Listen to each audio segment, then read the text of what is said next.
Can you tell that this used to be an airport? I know that's a bit rich coming from me being all like, can you tell that this looks like the thing that it no longer is? I've come to the former site of Oslo Fornebu Airport, which was once the busiest airport in Norway, serving the Norwegian capital at just a short distance from the city centre.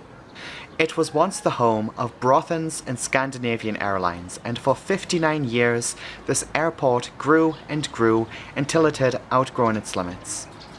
In 1998 this airport closed, and along with it all operations moved to a new airport constructed north of the city, with just a few relics and artifacts left behind, serving as a reminder of the history of the site.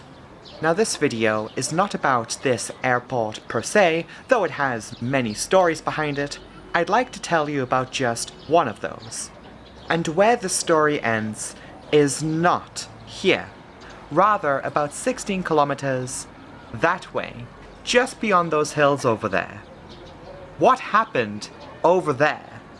Well, my dearest viewer, you are not prepared for what you're about to get yourself into. For the last 50 years, the story of the Asker disaster has never before been told in English in its fullest. It is a complete mess that requires detangling. Let me tell you all about it.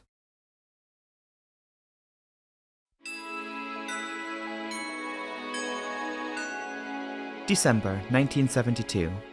It's just a few days before Christmas, and in Norway the days are short and the nights long.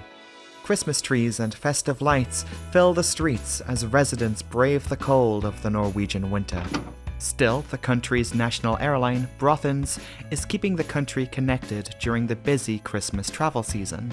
Braathens Safe, that formally stands for Braathens South American and Far Eastern Company, the airline was the launch customer for the then brand new Dutch-manufactured Fokker 28 Fellowship regional jet that took to the skies 3 years previously in 1969. For Braathens, this plane was an important workhorse of the domestic Norwegian fleet. They didn't need just any jet, but the Fokker 28, despite initial teething problems, was ideal for navigating the rugged terrain of Norway, often requiring journeys to airports with short runways and limited facilities. It was a very in-and-out sort of jet, and was a massive upgrade over the slower Fokker 27 and DC-6s, which the airline planned to phase out in just a few years. With the introduction of the regional jet, journey times between the major Norwegian cities were slashed and more remote communities were connected with air travel. In fact, because of the introduction of the Fokker 28 and similar jets, regular operations to Svalbard were finally realized in the 1970s. Beginning our story today, we join a group of 3 Braathens crew members who have been shuffling up and down the Norwegian coast in one of these new Fokker jets. It's been another busy day and they are very much looking forward to Christmas. On December 22nd, 1972, they had flown Trondheim to Kristiansand, then to Ålesund, heading down to Bergen and finishing off in Stavanger. The crew is led by Captain Jan Henriksen. Mr. Henriksen, age 43, from what we know was a pilot of nearly 13,000 flight hours and came from a military background, having served in the Norwegian Air Force, which was where he originally trained as a pilot from 1951. In 1956, he joined Braathens as a first officer on the Fokker 27, flying the regional routes around Norway, eventually being promoted to captain in 1962, transitioning to an instructor role on the aircraft in 1963. His experience both as a captain and as a pilot of the domestic Norwegian routes made him the ideal candidate to be selected for the brand new Fokker 28, which he began flying in 1969, making him one of the first ever captains to fly this plane. That said, his tenure as an airline pilot was certainly not the cleanest. When later questioned by investigators, the chief pilot for Braathens brought to light an incident he had previously been involved in whilst on a training flight. This had supposedly involved a traffic conflict with another aircraft for which the captain was reprimanded for. He promised he would never do it again. While I was conducting research for this video, I was fortunate enough to speak with a former Braathens staff member who worked at the airline at the time. I have on good word from this individual that the captain was known for being the type of pilot to take shortcuts and other potential risks. This time, he has been paired with a 33-year-old first officer by the name of Tom Andreasen. He was a pilot of 5,000 flight hours with 9 years of experience behind him at Braathens, coming from the DC-3 and Fokker 27 before graduating to the Fokker 28 in 1970. The third member of crew is 31-year-old Gerd Merck. She was the lone flight attendant serving the passengers. From the final report, little is known about this woman other than she joined the airline in 1965 and excelled well at her job and passed all medical examinations. Now, all 3 crew members were from and resided in the Oslo area, and for a crew that was normally based at the Oslo hub in Fornebu, they haven't spent all that much time in the Norwegian capital recently. When they finally arrived in Stavanger on December 22nd, that was the end of their day, arriving at 10:15 in the evening. For our crew, this meant staying overnight in a nearby hotel. According to witnesses that night, the first officer and flight attendant both immediately headed over to the hotel after work to eat and retire for the evening. According to the investigation, the two of them had a drink or two together, the flight attendant even consuming half a bottle of wine. Maybe they even had a glass of glug to celebrate the festive season. The captain, on the other hand, had a very different story that night. Clearly, he knew a few mates in Stavanger, as he disappeared for over 4 hours after getting off from work. We don't exactly know what he got up to, though one can only imagine, as he reportedly stumbled back to the hotel at 3 in the morning, visibly intoxicated. Now, I'd like to remind you that in just a matter of hours, he has to get behind the controls of a Fokker 28. He's got a morning flight back to Oslo to perform. Before we rush to judgment regarding the captain's choice of drinking night, consider that when it comes to alcohol and flying an airplane, the standard convention is usually 8 hours from bottle to throttle, no alcohol should be consumed. Even in 1972, Norway had adopted this rule. Assuming Captain Henriksen went to bed at 3 AM without having another drink, this would clearly put him within this legal boundary, as their next flight was not scheduled until 11 AM. That said, this was a clear violation of the Code of Conduct at Braathens, who require 10 hours from bottle to throttle, and it is common for airlines to require additional time on top of those national regulations. Given what happened over the next 14 hours leading up to the accident, investigators looked a little closer at the captain's alcohol intake. They wanted to know to what extent, if at all, the captain's piloting skill was negatively affected by this night of drinking. Pathological examinations on the late captain revealed not only did his blood not contain alcohol by the time of the crash, we will get to that soon, but estimations of alcohol content indicated that he was within legal limits before sitting in the flight deck the next day. Having said that, because the effects and after effects of alcohol, fatigue, and hangovers vary so greatly from person to person, and we also cannot know just how drunk he was or how well the captain slept that night, it's kind of hard to conclude to what degree his flying ability was affected by this. Now, this feels like a ridiculous situation, and maybe it is, but it's time to put the cards on the table here. There are a lot of elements to the story that will make you question the dispositions of this crew, and we're only just getting started.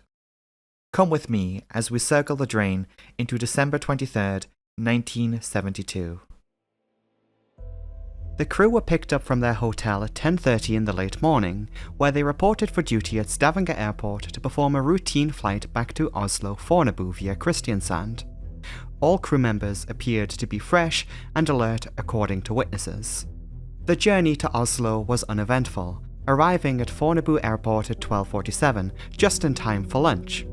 The same crew were then expected in the afternoon to complete a round trip from Oslo to Ålesund and back. However, this outbound flight was not scheduled until 2:45. Now, during this period, the first officer reviewed the weather and flight information for this afternoon's journey, whilst the captain seemed to disappear again. We do know he had left his car in the Fornebu car park, and he supposedly took the opportunity to run an errand in Oslo. It was upon their return that the captain and his crew boarded and completed pre-flight checks on board Lima November Sierra Uniform Yankee, a 3-year-old Fokker 28, and this was not just any old aircraft. This was the first Fokker jet to enter regular passenger service in March 1969. In its time, this plane had accrued little over 8,200 total flight hours, and Braathens used this plane a lot on many short-run domestic hops. The flight to Ålesund is packed. Every seat is taken, but there are 2 additional Braathens company officials who want to hitch a ride home for Christmas. Captain Henriksen allows them to occupy the jump seats on the flight deck, which was a normal thing to do, meaning there were 4 people in the small, cramped Fokker cockpit. These 2 individuals would later be called in by the investigation for questioning, and their recollection of this flight, along with the tapes of radio communications from Oslo Air Traffic Control and the data from the aircraft's flight data recorder, would be used to construct an image of the flight crew's conduct and behaviour, revealing a distinct lack of cockpit discipline. At 2:49, Braathens Flight 238 left Fornebu heading to Ålesund Vigra. With the captain at the controls, it appears he deviated from the standard departure for this route. Normally, for flights heading north, one had to achieve an altitude to clear the terrain around the airport, like those hills I pointed to in the beginning of this video. The established safe altitude was 2,000 feet, and Flight 238 was cleared to fly the runway heading up to 2,000 and turn north. On this occasion, he began the turn at just 1,200 feet and began flying directly to the next waypoint, which was northwest. So, this flight got off to a somewhat shaky start. However, Flight 238 gets interesting really quick.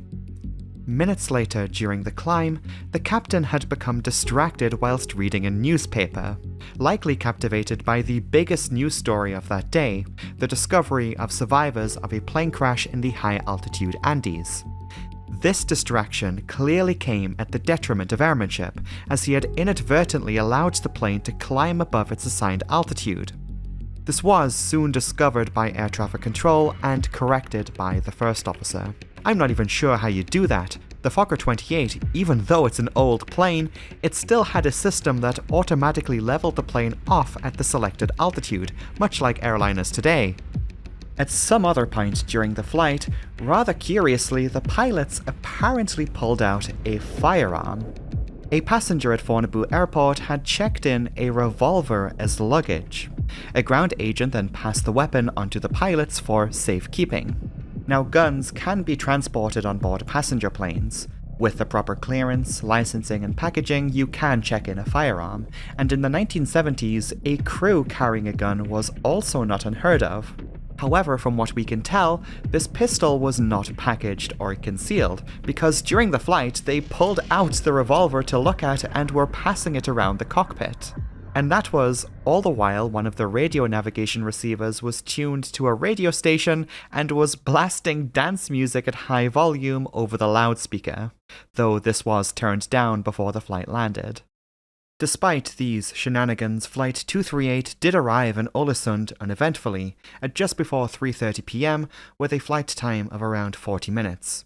The flight crew's last flight of the day is Braathens Flight 239, the return to Oslo Fornebu. In Ålesund, it's a quick turnaround. They don't expect to be here for more than 30 minutes. In that time, the arriving passengers disembark, and 42 new passengers are picked up for the return to Oslo.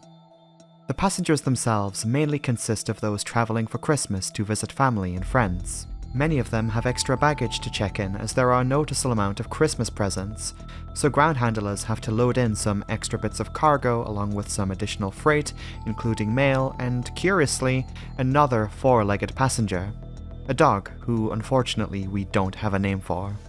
The doggo is flying in a kennel loaded into the cargo compartment. The pilots request an additional 3 tons of fuel to be loaded into the plane's tanks, for a total of 4.5 tons. This is by far more than enough for the journey back to Oslo, but the crew also have to meet requirements for a diversion to their alternate, which in this case is Stavanger again, so they need to have the fuel to get there too, plus a little extra for safety. Up on the flight deck, Captain Henriksen and First Officer Andreasen are wrapping up their pre-flight checks. The division of labour on this flight means that First Officer Andreasen will be the one flying the plane this evening. Captain Henriksen will be handling radio communications. Or at least, that's the plan. With a departure time of 3:57, Braathens Flight 239 departs Vigra Airport 2 minutes ahead of schedule. The flight plan back to Oslo requires them to join the A9 airway heading southeast towards the Fagernes radio beacon, a VOR station that sits conveniently on this route, roughly halfway through the total journey time. 20 minutes into the flight, the plane is cruising at an altitude of 21,000 feet. They were handed over to Oslo Center about 10 minutes ago, but have now slightly fallen behind schedule by just a few minutes. They report their position at Fagernes at 4:19. Oslo Center then clears Flight 239 onto the inbound procedure for runway 06 at Fornebu, with an initial descent instruction clearing them down to 6,500 feet. Doing so, the controller specifically clears the flight up to a waypoint denoted as Roomba. Alright, so now would probably be a good time to get familiar with the Fornebu approach, and we have to establish a few things and answer some questions, like what exactly is the rest of this flight supposed to look like? What the heck is Roomba? And how does all of this fit into the wider structure of the accident? Firstly, let's take a moment to remind ourselves that Fornebu is an airport that no longer exists. It has not existed for nearly 30 years at time of recording, and along with that, all of the navigation data, radio beacons, and other bits of navaids were erased. None of it exists today. Thankfully, we can still build an accurate image of what this approach would or should have looked like in 1972, through the preservation of charts and period-accurate navigation data that we do still have access to. During its time of operation, Fornebu used a set of inbound procedures that were detailed on the appropriate inbound charts, that brought all arriving air corridors towards a specific radio beacon before arriving aircraft could join the approach course for the runway. Runway 06 was in use that evening, and all of the arrival air corridors for arriving aircraft using this runway met and hinged on the Drammen radio beacon highlighted here. In 1972, this was a lower frequency non-directional beacon that pilots could use to find a bearing to. It was later upgraded to a VHF omnidirectional range station after this accident, and again decommissioned when the airport closed. The Drammen beacon was positioned and aligned on the runway approach path on the course of 060 going towards the airport, aligning very well with the Instrument Landing System, or ILS, on the runway. It was precisely 16.6 nautical miles from the Fornebu VOR DME. The Fagernes and Drammen beacons are connected with an airway on the heading of 167 degrees, that is, a rough south-southeasterly bearing. This corridor was just one of several that all met at Drammen. So, if these air corridors are connected like this, and this is the approach path for the ILS, looks simple enough, then what the heck is Roomba? Roomba was here on the map. In fact, there were two Roombas, Roomba West and Roomba East, which was on the adjacent air corridor, also inbound for Drammen. Despite what Wikipedia will have you believe, Roomba was not a radio beacon. It was an arbitrary waypoint that was defined by the intersection of two radials from other stations, the 167 bearing between Fagernes and Drammen, and the 252 outbound radial from the Fornebu VOR, with a defined distance of 15.6 nautical miles from that station. The plane had a DME receiver, that is, distance measuring equipment, that can be used to give reference to pilots for these defined distances. Roomba was where those two lines met. In simpler terms, this placed Roomba roughly 4 nautical miles from the Drammen beacon on the Fagernes air corridor. So Roomba was arbitrary. It had no physical marker, no radio beacon or station on the ground, but it was still important in the Fornebu arrival, as Roomba defined the point where an arriving aircraft on this flight path would begin its turn to establish onto the runway course. As you can imagine, planes couldn't just turn on a dime at Drammen and be lined up with the runway, so Roomba defined that turning point. Pilots had to report their position at Roomba and begin a descending left turn to a heading of 115 and an altitude of 3,000 feet, positioning an arriving aircraft just right to capture the localizer and glide slope of the ILS. A series of marker beacons were also positioned along the approach path, the middle marker in the Oslo fjord and the outer marker stationed at the town of Asker, the same structure of which housed an additional radio beacon that pilots could also tune into and use to navigate. So what does this approach look like in full on the map?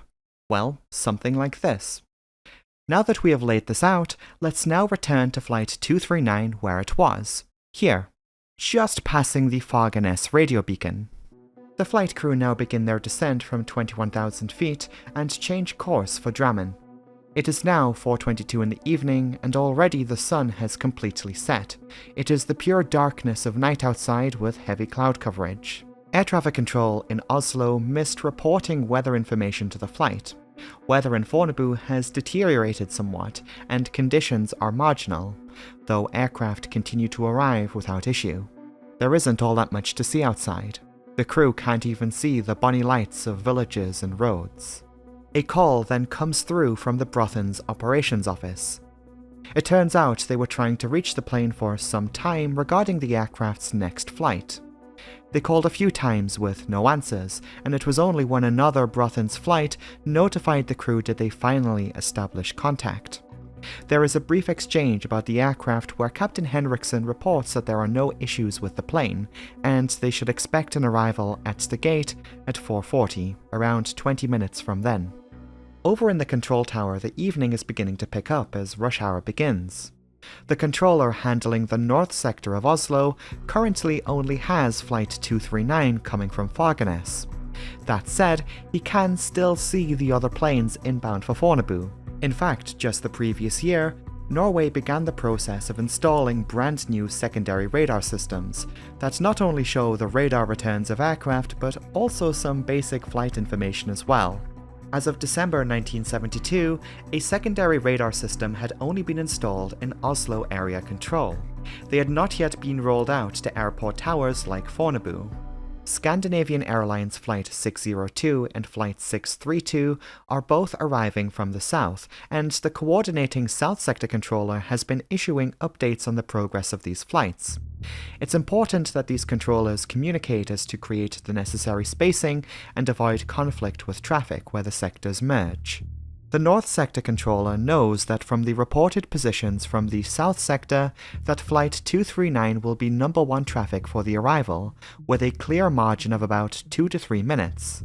At 4:25, he relays this to the Braathens crew, who are now descending through 12,000 feet, and they are booking it too, descending at 2,500 feet per minute with an airspeed of 325 knots. It's a quick scramble to get down, though not uncommon. During the descent, the captain and first officer notice they are having some difficulty picking up the Drammen beacon. The radio pointer in the cockpit is not defining a clear course, and instead of hearing the station's usual identification on frequency, it's just static. They decide to inquire about their course to the controller. "Oslo, can you see our track? We are having issues with tuning into Drammen because of static." In response, the controller assures the crew that they are on course. The flight data recording can corroborate this, as though they are slightly east relative to the air corridor by a couple of miles or so, they are generally, at least at this moment, on course and are going in the right direction, at least according to the inbound procedure that we just looked at. They do adjust their heading slightly with a turn from 170 to 190, which indicates that they are probably trying to get on a more direct heading to Drammen, which they are now picking up clearly on the radiomagnetic indicator, with the pointer settling on a clear course. 4:30. Flight 239 has descended further and is leveled off at the newly issued altitude of 3,500 feet, with Captain Henriksen announcing so over frequency. Over time, they now slowly burn off the excess airspeed, and still heading south, they are not quite at the Roomba waypoint. It's still a few minutes away. In the meantime, the pilots, wanting to get ahead of the aircraft, begin to retune their radios to the relevant beacons needed for arriving at Fornebu. This includes the outer marker Asker radio beacon, an additional radio beacon at Fornebu Airport itself, and they also select the ILS frequency and the runway course, so they have it ready for when they need to use it. The signal comes in clear. Oslo North Sector Control now hands Flight 239 over to Fornebu Tower. Immediately switching stations, the tower controller doesn't have secondary radar.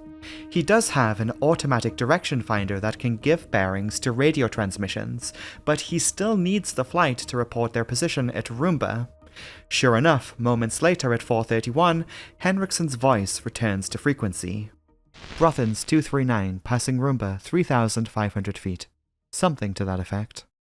With this, Fornebu Tower clears the flight to proceed with the approach, issuing a descent to 3,000 feet and to report establishing on the localizer.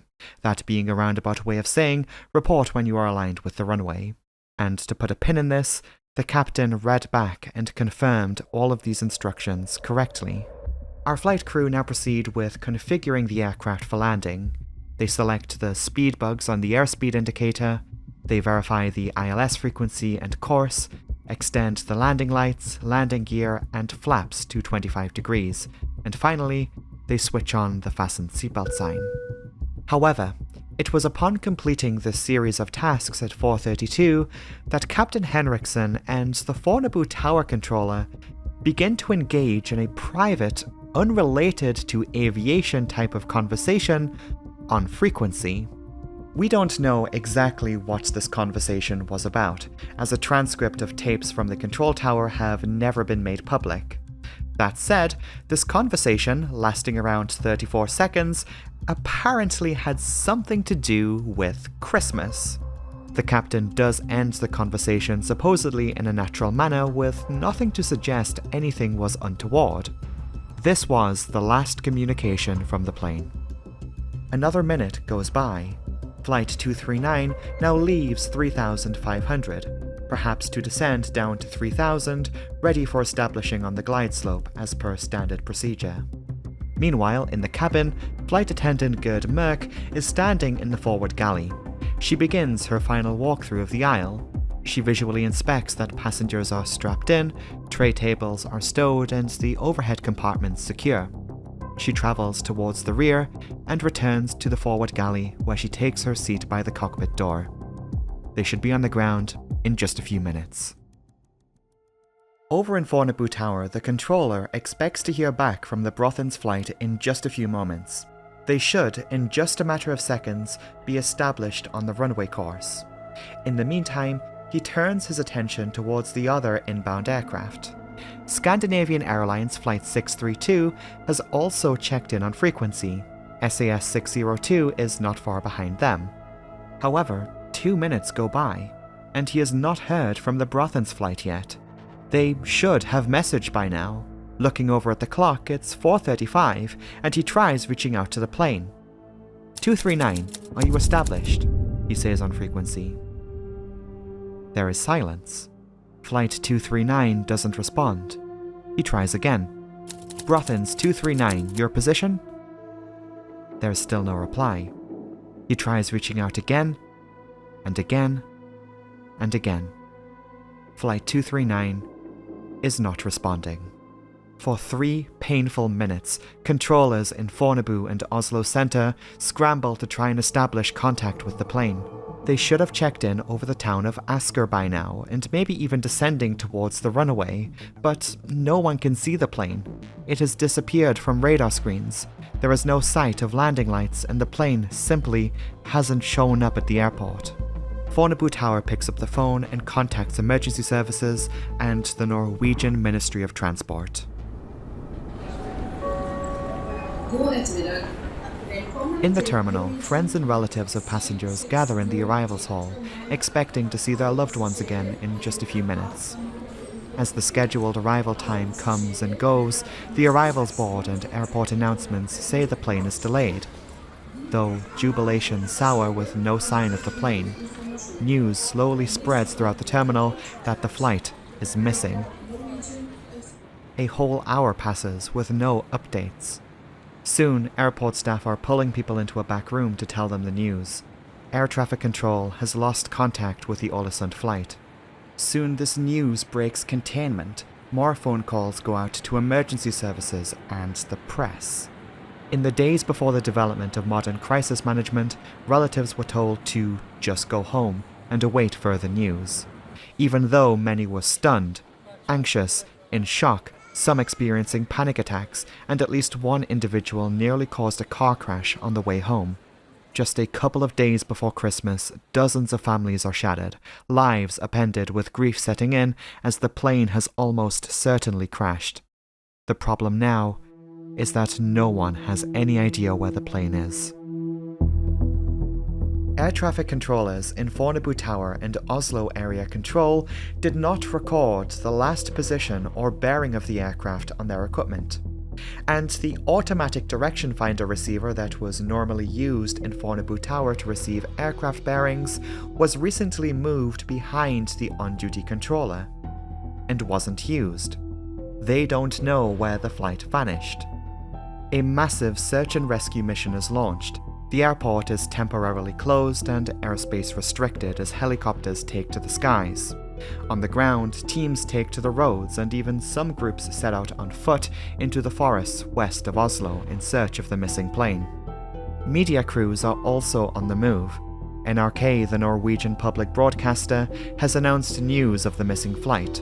The loss of the Braathens plane is hitting the airwaves and over 1,000 local Norwegians volunteer themselves in the search effort, grabbing their coats, some basic supplies, and a flashlight.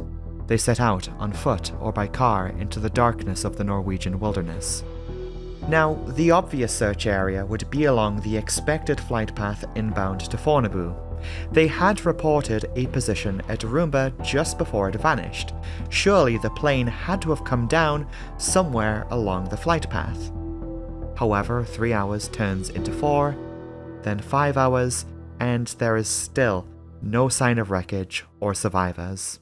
All hope of a safe return is lost. The plane would have run out of fuel long before this point.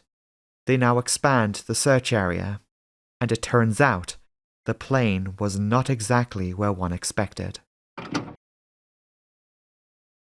It's 10:50 p.m., over 6 hours since the plane went missing.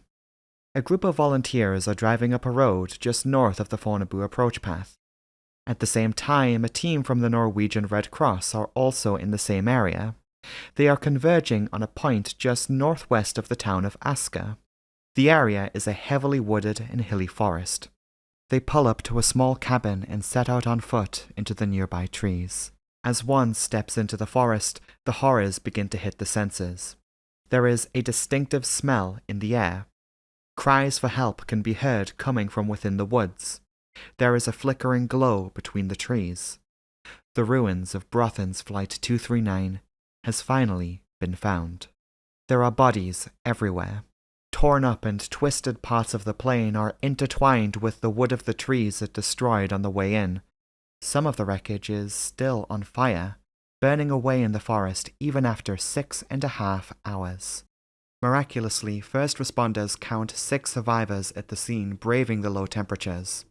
Some had moved, grouping themselves a little distance away from the burning plane for safety, whilst others were still laying on the ground, either drifting in and out of consciousness or severely injured. The location of the crash is reported, with police, medical teams, media crews, and countless volunteers following shortly thereafter. All 6 survivors are rescued from the wooded hillside and were taken to hospital for immediate treatment.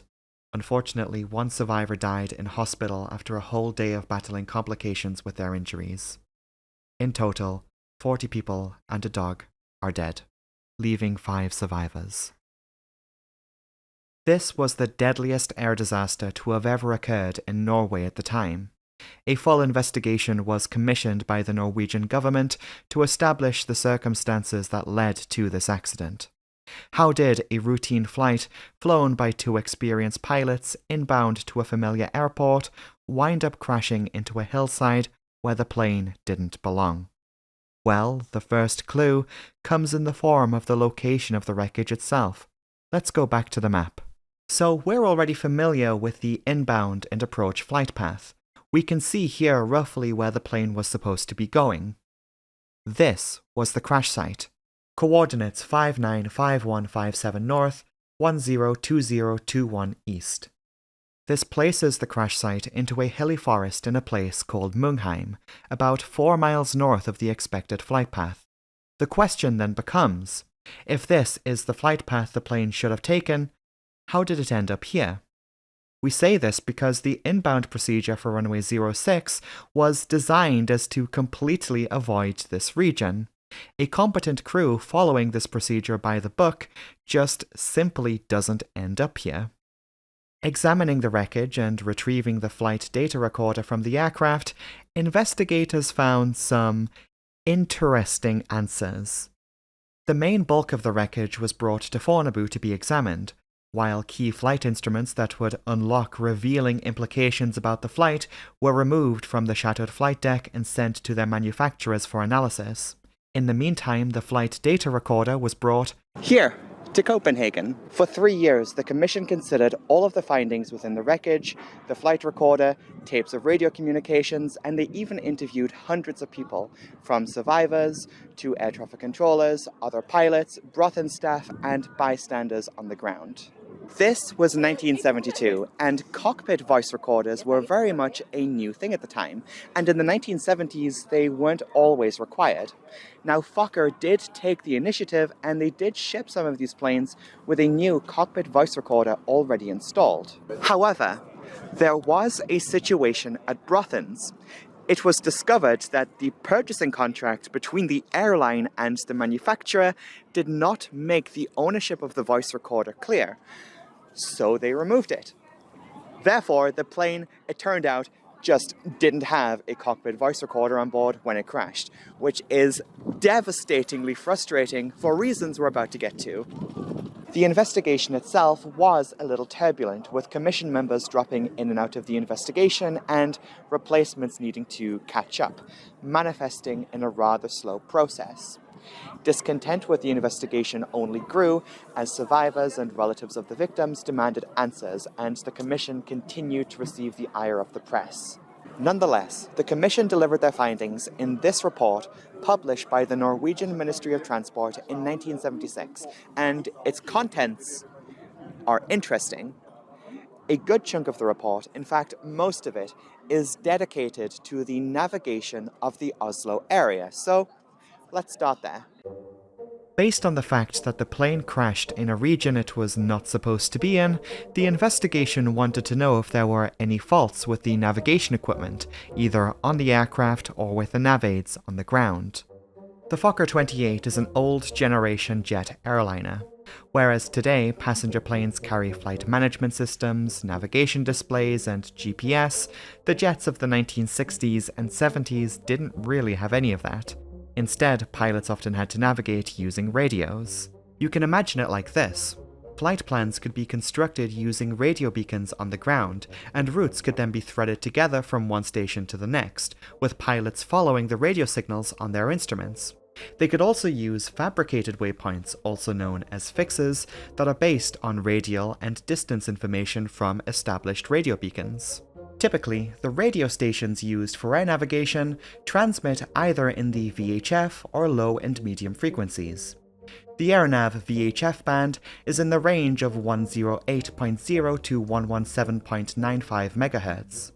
This covers VHF omnidirectional range stations, VORs, and even ILS transmits in this range too. There are also lower frequency nav aids such as non-directional beacons and other low frequency range stations that typically transmit in a range spanning from 190 kHz to around 600 kHz, but these can go up to 1750 kHz depending on the station and the region.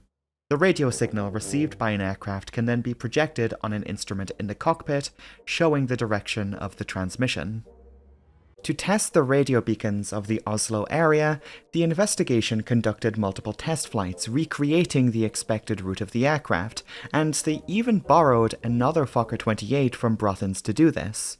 For flights arriving to Fornebu's runway 06 from the north, the necessary beacons to use were the Drammen radio beacon, the integrated Asker radio and outer marker beacon, the Koksa radio beacon positioned at Fornebu Airport, and the Fornebu VOR DME. The VOR DME was incredibly useful in 1972, as it not only gave an accurate bearing, but also provided distance information to aircraft as well. The Roomba waypoint, as we mentioned earlier, was not a radio station. It was arbitrary and only existed on paper. If you can remember, it was situated at the intersection of the inbound radial to Drammen at 167 degrees and the outbound radial from the Fornebu VOR at 252 degrees, and the distance between Roomba and the VOR DME corresponded to 15.6 nautical miles. The Drammen beacon was sometimes known to have interference on its frequency, something that was known to pilots familiar with the area. Now, you don't need me to tell you that Norway is very hilly with high mountains, deep valleys, and fjords. Signal reception to the Drammen beacon would sometimes fall victim to terrain interference, poor weather, and atmospheric effects, which could cause the signal to muddle, especially at distance. This was something we know was experienced on board Braathens 239. The captain on frequency reported as such, though once getting a bit closer, the signal came in clear. Aside from this, all of the radio beacons were found to be working and function normally, as did the other stations in the area as well, such as the beacon at Ålesund, for example. Other aircraft were able to use these without issue that day, including the 2 other planes that were inbound for the same runway at the time of the crash. And when it comes to the aircraft, it's a similar story. The accident Fokker 28's navigation systems were recovered and sent for analysis with their respective manufacturers. All in all, they looked at the following equipment: the 2 automatic direction finder ADF receivers, the 3 VHF nav receivers, the marker beacon receiver, the distance measuring equipment DME receiver along with all of their respective antennas and aerials. Then also in the cockpit there was the 2 compasses, the radio altimeter, transponder, the radio magnetic indicators, the horizontal situation indicators, and the flight director and associated autopilot equipment. And the conclusion was that all navigation systems were determined to have been functioning normally before the plane crashed. In fact, the investigation ultimately found there to be no faults whatsoever with the plane or any of the other instruments on board. The plane was as good as new. Though this doesn't rule out that any of these weren't misused, because, well, we'll talk about it later. In the meantime, let's talk about the ILS. The Instrument Landing System, the ILS, is comprised of 2 main parts, the lateral localizer and the vertical glide slope. Together they beam out a radio signal that a plane can capture. ILS systems and aircraft of today benefit from great accuracy driven by the development of automatic flight management computers and the maturity that has eliminated much of the quirks of old radio-style navigation. That said, in the 1970s, old analog instruments like these did still have accurate guidance indicators integrated into the attitude display, specifically for use with the ILS. The pointer on the side indicates vertical profile and moves up and down depending on whether the aircraft is above, below, or on track for the glide slope.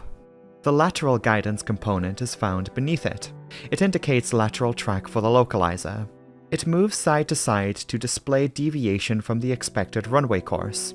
When the icon is left of center, the plane is too far to the right and vice versa. When the icon is centered, the plane is on track. The same information can also be displayed on the horizontal situation indicator found just below that. The course bar moves left and right based on the heading relative to what the ILS wants. Though these forms of guidance are old, their influence can still be found in the flight decks of today.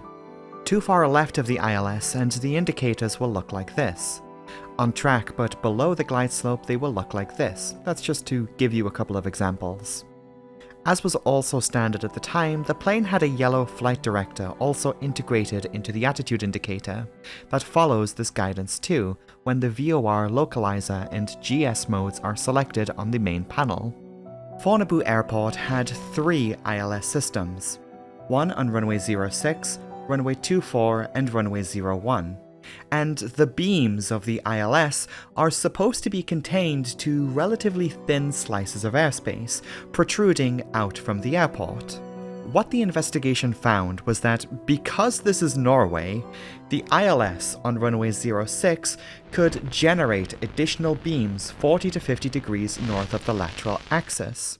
The ILS signal here was kind of falling victim to the same problems that the Drammen beacon could experience.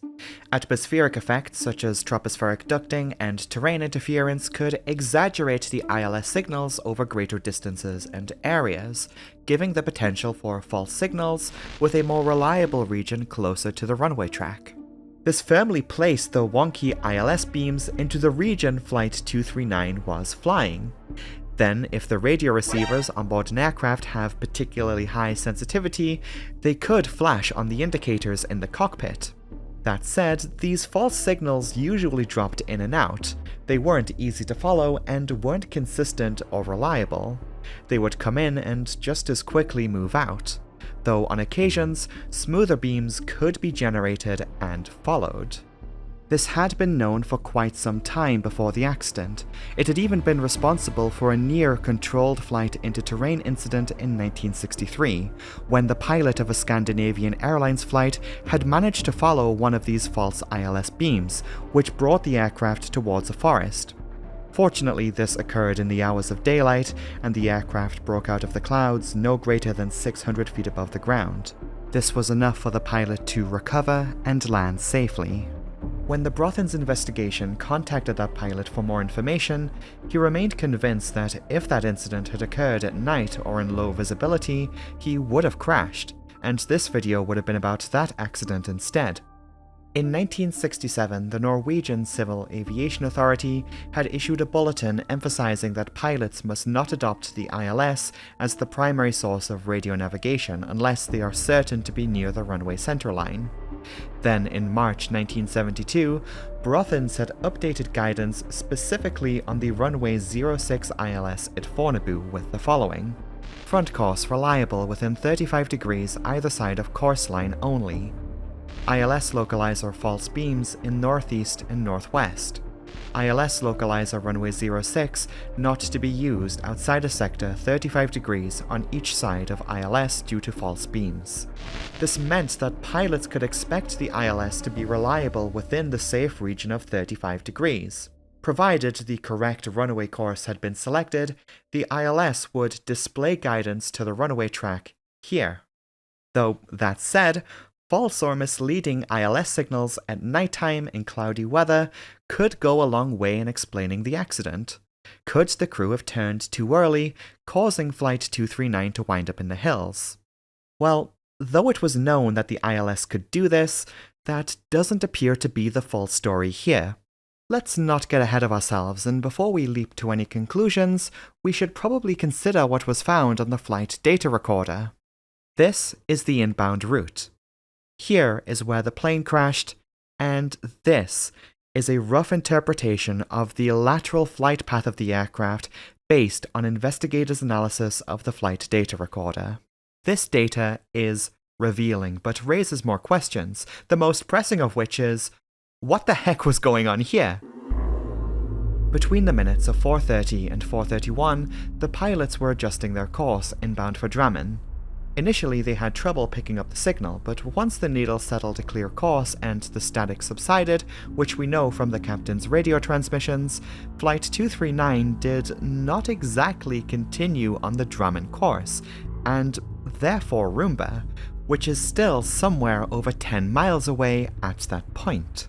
What instead happened is that the aircraft changed heading again, breaking away from the Drammen course, turning left to a new heading of 150. The plane then started going southeast in a seemingly different direction to the one they were supposed to. They didn't communicate over frequency they were doing this, rather defying the normal established inbound procedure. The needle for Drammen would not have shifted, and that was the course they were supposed to be on. That was where air traffic control had cleared them to. It was also where Roomba was, and they were expected to report position there. Now, around the time this turn was occurring, the aircraft was handed over from Oslo North Sector to Fornebu Tower. So, when the captain reported their position at Roomba at 4:31 and 40 seconds, where the hell was that? Because it wasn't here.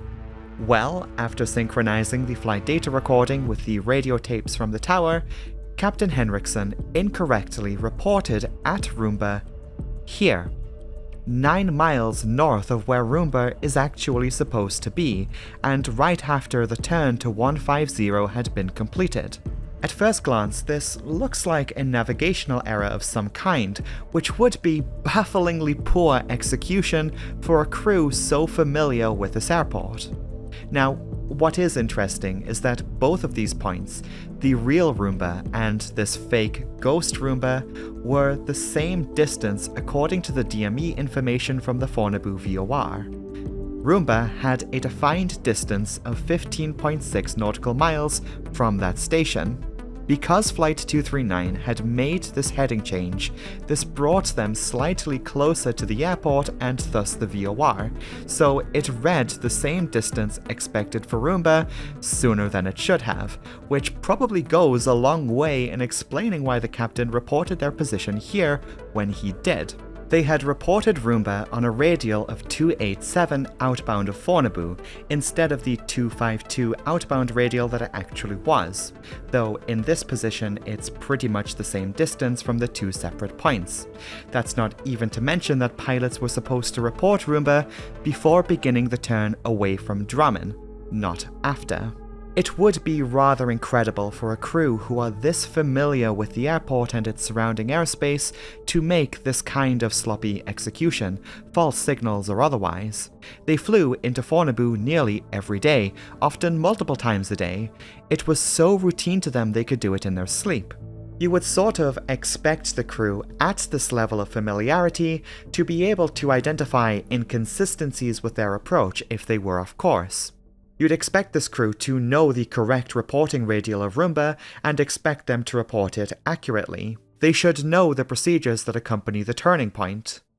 ILS false beams would be doing a lot of heavy lifting to explain this deviation on its own terms, and it also doesn't really explain why Flight 239 reported Roomba when they did.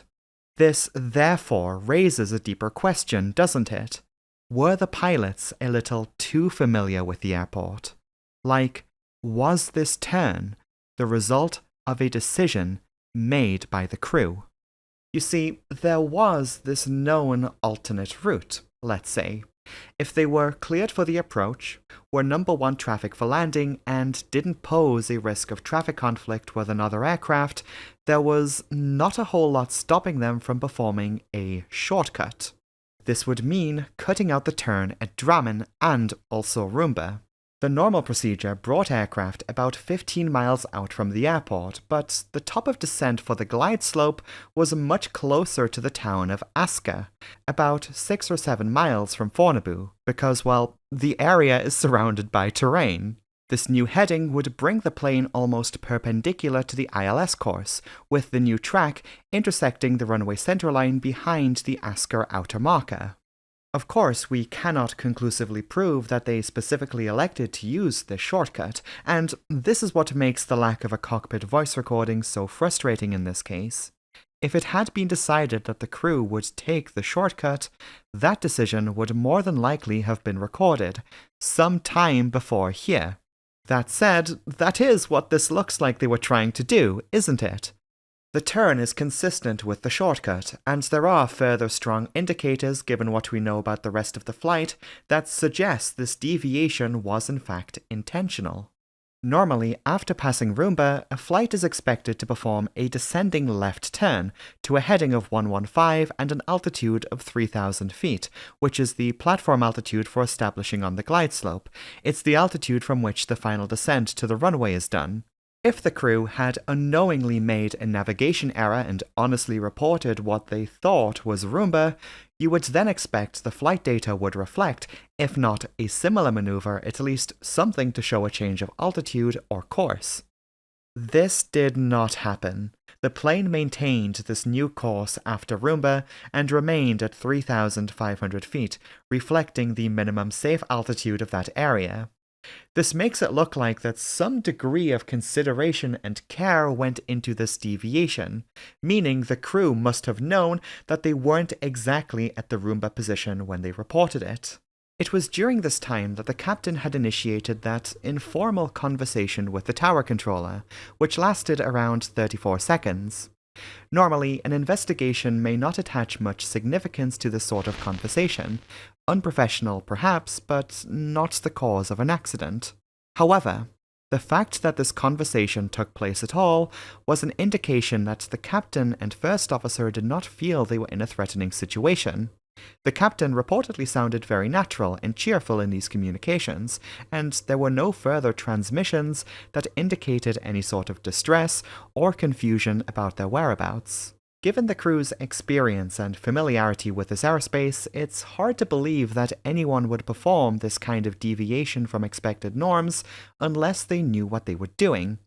Therefore, it is likely, and became the opinion of the official investigation, that this was a truncated approach, that's what they called it, decided by the crew.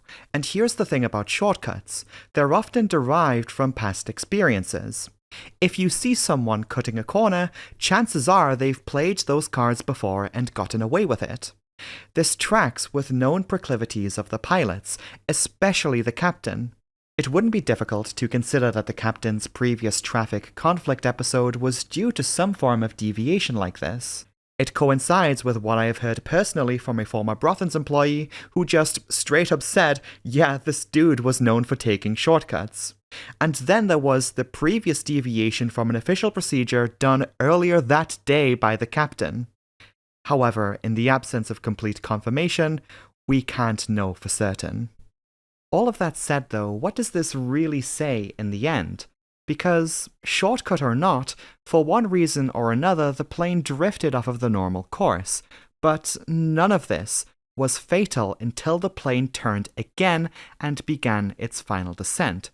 So, whatever error had been made that resulted in the aircraft coming to a rest in the forests of Mungheim, that had to have occurred some time before the plane left 3,500 feet. As to what that navigation error was, couldn't exactly be specified and can't conclusively be known. Though there are interesting indications we'll get to soon that sort of defog this window, just enough to give us a glimpse as to what might have caused this accident. But right now, what we do know is that as the plane continued on this path, Flight 239 found itself in the reliable, usable region of the ILS. At this point, the ILS indications would have come alive and would have been displaying correct information. In this case, at this moment, fly right indication, as the plane was north, too far left of the runway track. This would be coupled with a glide slope indication that was starting to move down, transitioning from fly up, indicating below glide slope, to fly down. The glide slope was coming alive and telling the pilots where they should go vertically to be on profile relative to their distance to the airport. So, by the time the navigation error that did unfortunately lead to disaster occurred, the aircraft was inside of the working ILS coverage. Notwithstanding, let's now analyze those final 2 minutes of the flight. At 4:32 and 30 seconds, Braathens 239 entered radio silence. They were maintaining 3,500 feet and the 150 heading, with their airspeed now being reduced to just 150 knots. Following the Christmas conversation with the tower, no further radio communications took place. From here on out, it is impossible to know exactly what was going on in the cockpit, so the following is a plausible version of events based on a scenario that tracks with what we know of the flight data recording and the evidence from the wreckage. That scenario being one where the crew had lost situational awareness and became unaware or even misled into thinking they were in a different geographical location compared to where they were in reality. Let me explain. At 4:32 and 58 seconds, the plane was approaching the area around the village of Suomi. Flight 239 now left 3,500 feet, beginning the final descent. However, it was expected that the plane would level off again at 3,000, which would be the correct altitude for establishing on the glide slope and the correct altitude to achieve after reporting Roomba. Although the investigation's test flights revealed that as a plane flew into the Suomi area, the glide slope would start to become received, and this could easily explain why the pilots started their descent when they did, because the glide slope would then start indicating fly down. It does not appear that there was any attempt to level out at 3,000. Instead, the plane continued descending, peaking at a descent rate of negative 1,260 feet per minute. The implication here being that the crew followed that glide path down toward the crash site. This was followed with a small 4-degree heading change to the right. This would be consistent with the crew making adjustments to their course with the selection knobs, which are found on the forward main panel, meaning at this moment the plane's autopilot was likely still engaged. Then, 10 seconds later, rather suddenly, there was a 30-degree heading change to the left. The plane's heading was now roughly 124. In the time between this heading change and the impact, the plane turned multiple times. From 124, the pilots would change course again, swinging right to 140. Then by the time the crash occurred, the heading would roughly be 110. This series of turns would now seem to indicate that the autopilot was now disconnected. We don't know that for sure, but the abrupt changes to heading over short distances would seem to indicate manual control. What this might look like, and again we have no way to verify this, but this could be the pilots anticipating a turn onto the final ILS runway course, if you imagine the course bar coming in to merge. It may be unfavourable to intercept the ILS at a perpendicular angle, as this could easily result in an overshoot. Looking at the two side by side, you can see how the shallower angle could more easily facilitate a final turn towards the runway. When the course bar begins to move, it would do so rather quickly and the pilots would want to catch it, furthering the possibility that the autopilot had been disconnected. If the plane was under manual control, it would be a lot easier to handle the plane into quick, tight turns. Except this merge didn't happen, which probably explains why they turned right again if they were expecting the course bar to come alive any second. This lends itself to the plausibility of the crew becoming disoriented over their location. In this video, we've been looking at things over 50 years later on a map. The pilots in the moment didn't have this level of awareness over their position. In a time when all they had to navigate was a radio producing a bunch of lines and needles on a mapping compass, in the limited visibility of Norwegian winter, the approach, truncated or otherwise, required their full attention.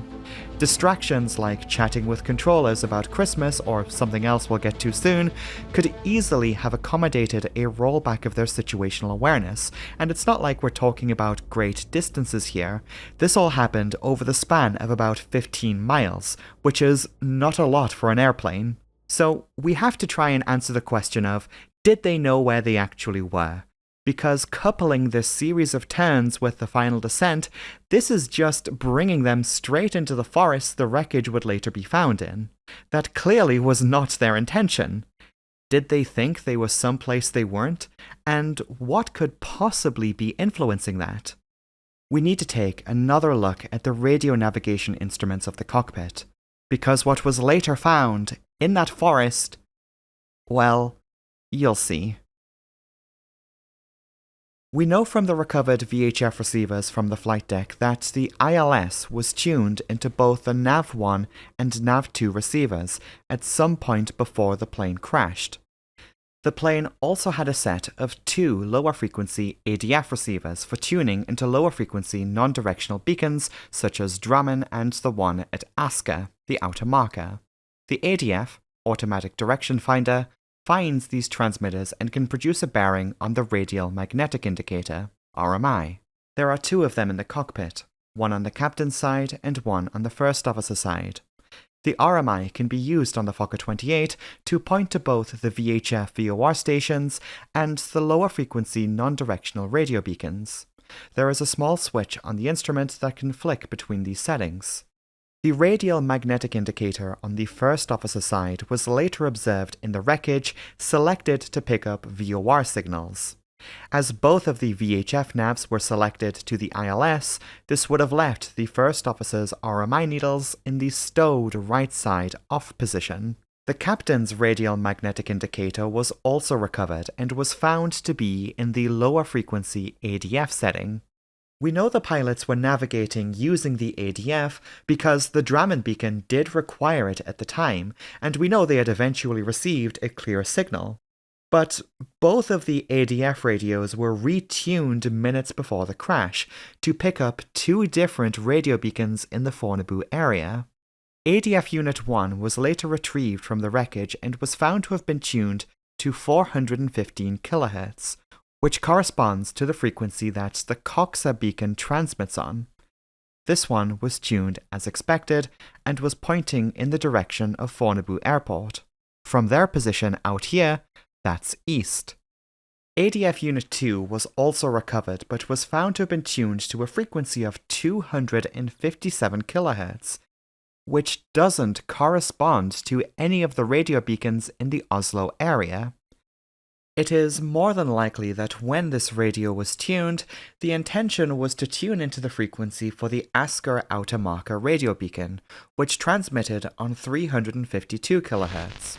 Likely the tuner was incorrectly set and was off by about 100 kHz. The investigation strongly believed this to have been a mistake on the part of the crew. To understand how this could happen, it would help to actually see what this tuner looked like. It looked like this. It was small and featured a little window with an analog dial that tuned the radio. In the rush to land the aircraft, this misselection may become plausible. It wasn't an exact discrepancy of 100 kHz either, it was actually a little bit more, though with a device like this, the human touch can give way to a slight margin of error. Normally, if a receiver doesn't pick up a radio signal on the selected frequency, the needle on the RMI will become stowed, returning to the right side off position. So you'd then expect that the captain's RMI with this misselection would have looked like this, with one pointer pointing towards the correctly tuned Coxa station at the airport and the other pointer set to off. The twist here is that this is not what they would have seen.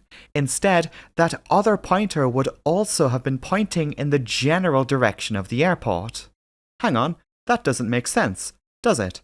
How can a radio tuned to a station that doesn't exist in the area possibly produce a response like this? In their final report, the Norwegian Ministry of Transport revealed that, by coincidence, the aircraft actually did pick something up on that misselected frequency. 257 kHz may not have matched any radio beacon in the Oslo area, but what the crew of Flight 239 weren't in a position to know is that the plane was now inadvertently tuned into a low-frequency, long-wave radio broadcast that was transmitting in Finland. The Lahti long-wave transmitter was owned and operated by YLE, the Finnish public radio and television broadcaster. Since its construction in 1927, it had changed frequencies multiple times, before settling on 254 kHz in 1950, where it continued to transmit on that frequency up to and well beyond the day of the Braathens accident. The transmitter was positioned at the peak of a hill in the town of Lahti, just northeast of Helsinki, and its signal was known to reach and be received well all the way in Oslo. With one of the plane's ADF tuners set to 257 kHz, that was close enough that the plane received that signal. As a result, the associated RMI pointer responded by pointing in the direction of the Lahti transmitter, but that also happened to coincide with the heading towards the airport. This makes it look like that both pointers, which were intended to correspond to a beacon at the airport and the beacon at the Automarker, were merging. It kind of looks like the plane was near the runway track and they should start turning. Now, because the distance between that transmitter and the aircraft was so great, the incorrect pointer would have given that same bearing anywhere in the Oslo region, and the pointer would not have been influenced by significant sway, as would be expected if one were close to it. Now, these transmitters broadcast an audible Morse code identification roughly 8 times per minute, allowing a pilot to check the reception of the signal at all times. However, in this case, the volume control for the loudspeaker or maybe even the pilot headsets was possibly turned down on ADF2, at least to a degree it was hard to hear. This may even have been the receiver that was used earlier in the day to listen to music on the flight deck. If the volume was turned down and was not turned back up again, that could explain a few things, because if sufficient volume was selected, they wouldn't have been hearing the Asker identification. They instead would have been hearing Finnish folk music. Either that or they were genuinely listening to Finnish radio. I mean, at this point I wouldn't put it past them. And then they didn't realize that one of their radios were incorrectly set. They thought the pointer down there was pointing in the direction of the outer marker. That's kind of what they were expecting to see, possibly assuming they were close enough to receive it clearly, which it looked like they did. The only way you would get this RMI reading would be if the aircraft was in a different location to where it actually was, because if the radio was tuned correctly, the reading would have been very different. So what this now looks like is our pilots trying to line their plane up behind what they think is the outer marker. With this convincing mistuned signal, the crew could easily have been misled into thinking they were over and near the town of Asker, influencing their turns and their descent, because if they thought they were over here, then they would be clear of any known terrain obstacles, and they need to descend as per the glide slope. That's what it's telling them to do. It's telling them, fly down. Although we can say with some degree of plausibility that Flight 239 had returned to manual control, the investigation couldn't provide a clear answer as to who was doing the flying. It would seem that First Officer Andreasson was established as the pilot flying back in Ålesund, though the captain could have taken over at any time. As the commander of the flight in a pre-crew resource management era, he was in a position to wield greater authority over the operation of the plane, even if his main job was radio communication. This is something we don't really know, and investigators did a lot of guesswork to suggest the captain had assumed control. From the configuration of the nav instruments favouring the captain's side, to Mr. Henriksen potentially becoming startled by the radio transmissions of another Fornebu-bound flight, hinting at his past traffic conflict mishap. Regardless of who was flying the plane, one can't help but sense there must have been some kind of confusion if it was noticed that the RMI pointers were merging to suggest they were on or near the runway track, whilst the ILS guidance was still indicating full fly right, as if they weren't near the runway track. Because, of course, they weren't in the Asker area at all. They were still about 4 miles north. Now, that's not a lot, but it was the difference between being on course for Asker and being on course for a range of hills, and they weren't aware that what they convincingly thought was the outer marker was, in fact, a bearing to the Lahti long-wave transmitter, 850 kilometers away. What an absolute mess. Now descending into the hills, the pilots, the flight attendant, and the 45 passengers were completely unaware of their actual position, as the Fokker 28 jet approaches its demise. Flight 239 then crossed the altitude of 1,500 feet. If anything else, this should have been the moment the pilots realized something was wrong. According to the airport charts, 1,500 feet was the defined altitude the plane should have been at when passing the Asker radio beacon. If they were indeed over Asker, the associated RMI pointer would have swung 180 degrees, as to be pointing away from it. And because this was also the outer marker, this would have provided oral and visual indication. The marker light would have illuminated in the cockpit, and the noticeable outer marker beeping would also have been heard. Clearly, our crew did not respond to this incongruence, and we don't know why. Best guess is they were distracted with something else, possibly with the conflicting readings of their instruments. Who knows? In the seconds before the crash, the pilots still would not have been able to see any visual indication from their windows. It was cloudy, and this region has absolutely no ground lighting. It's just trees. The radio altimeter that measures height above the ground would have been moving up and down as the plane flew over and closer to ever increasingly hilly terrain. Then, at 4:34 and 50 seconds, the tops of trees hit the landing gear, then the bottom of the fuselage. Maybe for a split moment, the landing lights could have illuminated the trees ahead. However, there was not enough time to recover the aircraft. The plane had a slight bank to the right in that instant, and the right wing made contact with the tops of the trees, pulling the plane down into the forest. Surviving passengers recalled hearing and feeling loud thumps before their memory went blank. As the plane was being ripped apart by the trees, the fuel tanks erupted, spraying jet fuel everywhere, igniting a fiery blaze. The wreckage of the plane inverted and disintegrated into the forest floor. The cabin was ripped open during the chaos, and all of those who wound up surviving were ejected from the plane during the crash.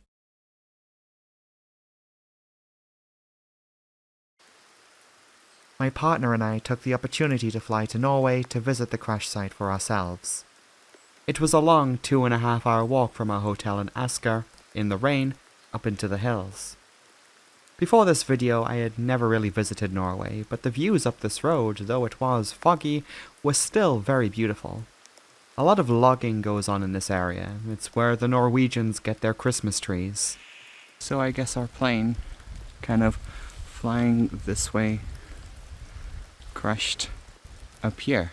We found ourselves with two slightly different sets of coordinates, the ones in the final report and a more precise set of coordinates a few hundred meters away. And it's at this second set of coordinates you'll find this memorial. 53 years ago, Braathens Flight 239 crashed into this forest, though you wouldn't really know it if you came here today. The trees have all grown back in the last 50 years. This accident unfortunately occurred in a time before the technology that could have saved lives was developed. Braathens 239 was far from the first accident like this, and during the investigation, the aviation industry was developing what would become known as the Ground Proximity Warning System. Planes of this time already had radio altimeters that read height above the ground. The introduction of GPWS added oral warnings to indicate danger to pilots.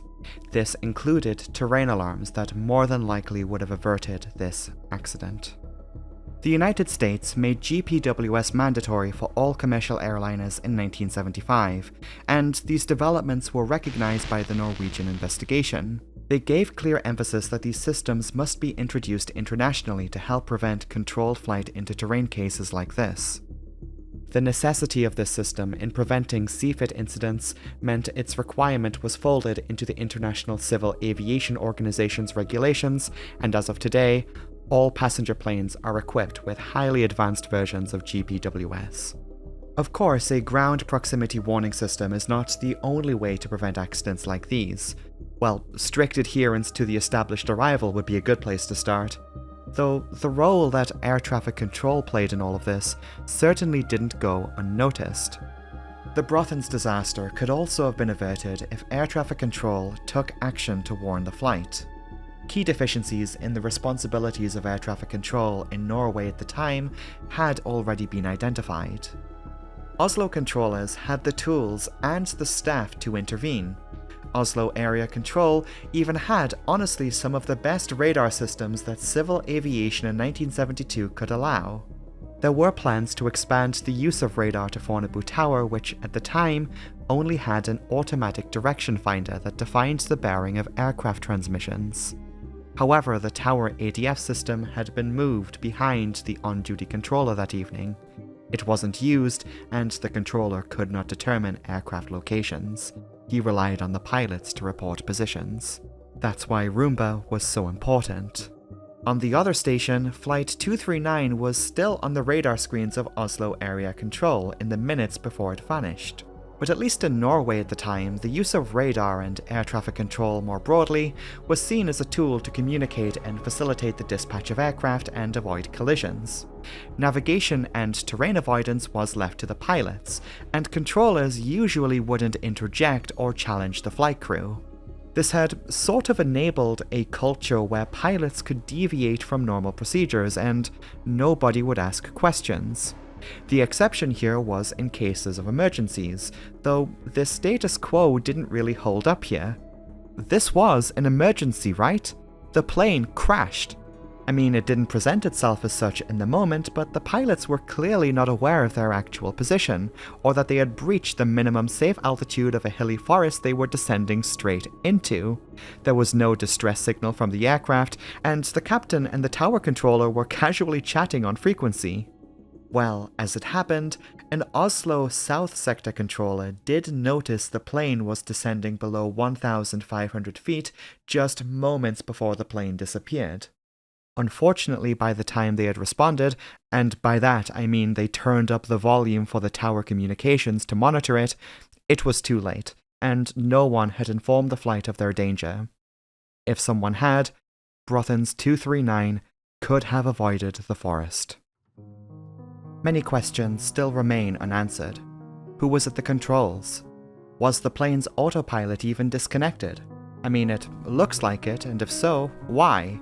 And if it wasn't, why was the flight path so uneven during this time? Why was the passage of 3,000 feet not reported? How could the crew overlook the increasingly large discrepancy between the altitude and the DME distance to Fornebu? How did they not notice the incorrectly tuned radio? After descending beyond where Asker should be, how did they miss that the RMI pointer did not swing like it normally would after passing? The investigation could only ever provide what they know, and any image of what happened, especially in the final 2 to 3 minutes of the flight, are purely conclusions based on incomplete evidence. There is a lot we don't and simply cannot know. Answers to these questions could have been unlocked if the plane was carrying a working cockpit voice recorder. Initially, 6 people survived the plane crash.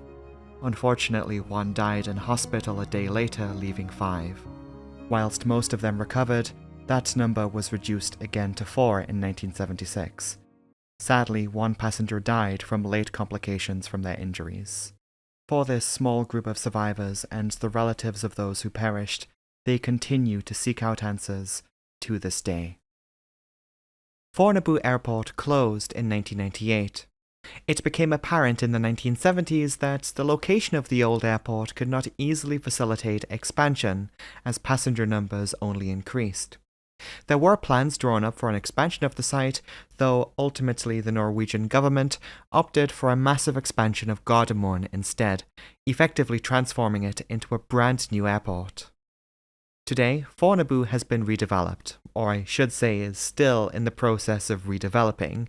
It turns out that converting an airport into something else is actually really difficult. It's clear that the developers of the site heavily leaned into Fornebu's aviation past. A little piece of the runway was left behind. Parts of the old terminal building are still standing, and inside, the old mosaics and artworks are still there.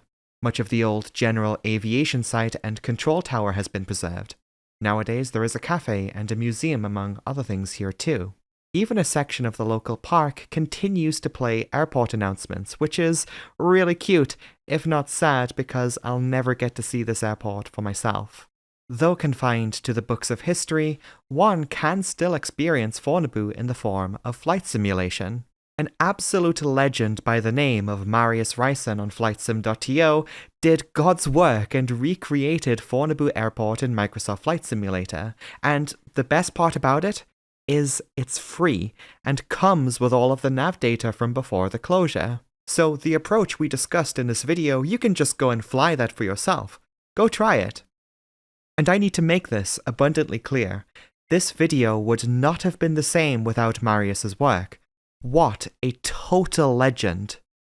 I do wish there were more recreations of historical airports like this. Like, a Denver Stapleton would go really hard. And I was wondering if I could rope the flight simulator community into making Fornebu, like, a thing again. Kind of like how Kai Tak Airport in Hong Kong has its dedicated fanbase. Can I get my favourite flight simulator streamers coming here? I'm looking at you, Kenko. I've seen you slam an A340 into Innsbruck. I think you can handle Fornebu. So, what have we learned? This year, I mean. Well, let's see. Let's recap, shall we? Don't try to fly without fuel. Don't confuse altitude units. Have high standards for your engines. Oh, what else? Don't try to fill your airplane tires with air. Must be nitrogen. That's a big one. How about making sure you brief plans and communicate effectively with colleagues, and then just everything from like the last hour of this video? Okay, that's the end of the video now. Bye! Okay, not quite the end of the video. Hello everyone, thank you so much for watching my video and making it through to the end. If you did enjoy this video, please consider dropping a like and maybe even a subscribe if you are new here. I can't believe it, we made it to the end of the year. Only feels like last week since I was working on the ALM video. I had actually planned the Braathens video at the very beginning of this year, and this whole time I was working up to this. I actually left tiny references in all of the videos from this year, hinting at this one, the final one of 2025.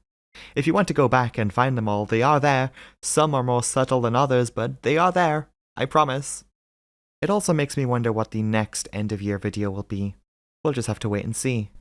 I just want to take a moment to also recognize the work of my incredible partner Sasha, who helped me with certain parts of this video.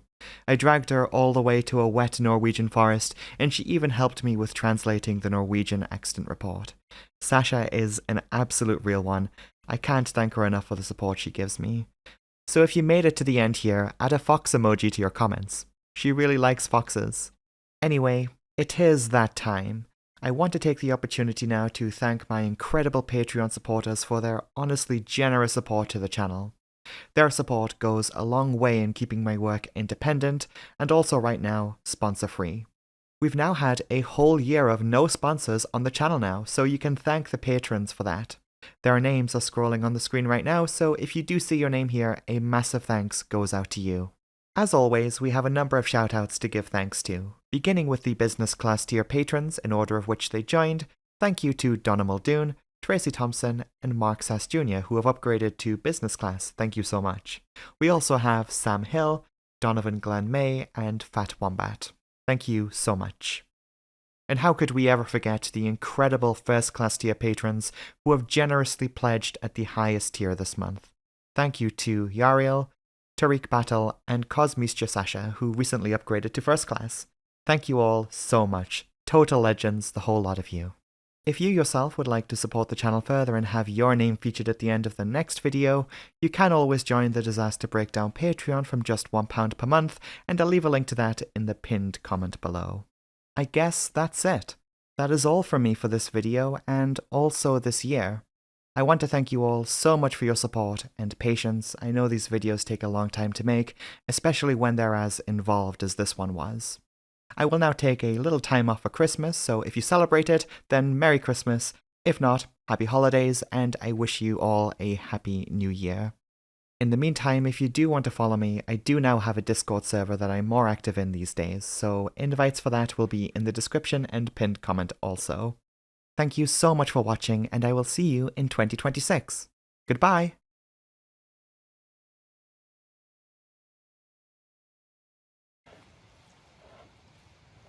Hey Hi. kitten, where are we going?